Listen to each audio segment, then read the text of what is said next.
Okay guys, I hope you didn't find the questions that difficult and that you're developing that habit of identifying unclear antecedents and using repetition. So let's go through those questions. You must sign the order and the POA, but read and sign this one first, as it is the most important. The unclear antecedent is this one.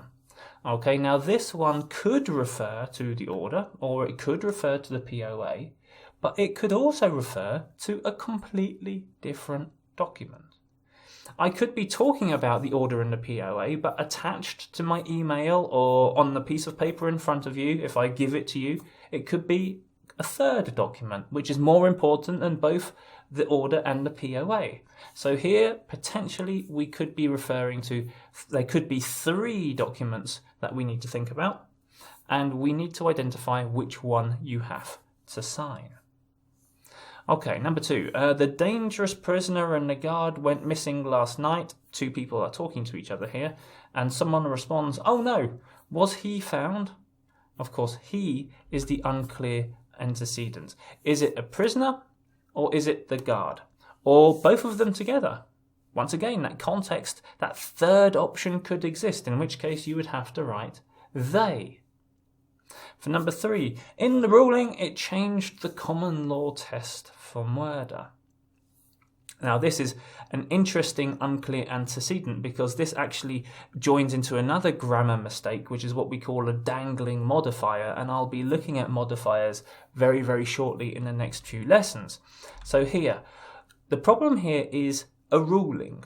A ruling cannot change the test, and this is the dangling modifier. So if you read the sentence again, in the ruling, it. Now, it here, logically, because of the way the sentence is written, refers to ruling. But as I said here, a ruling cannot change the test. A ruling is a decision, and decisions can't change anything.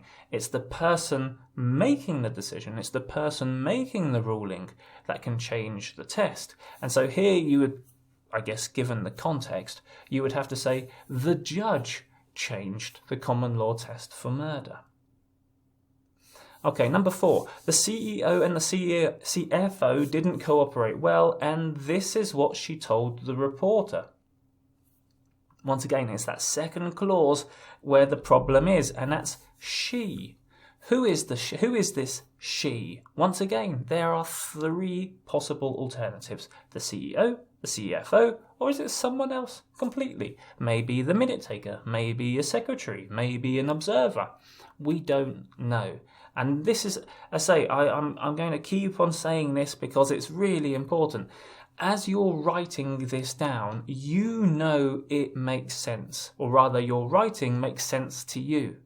But your writing might not make sense to the person who has to read it. So this is why words like one, he, it, she, these common substitutive forms very often become the unclear antecedents, which is why when you're using these substitutive forms, you've got to double check, which is why I keep on saying check, get into the habit of reviewing your writing.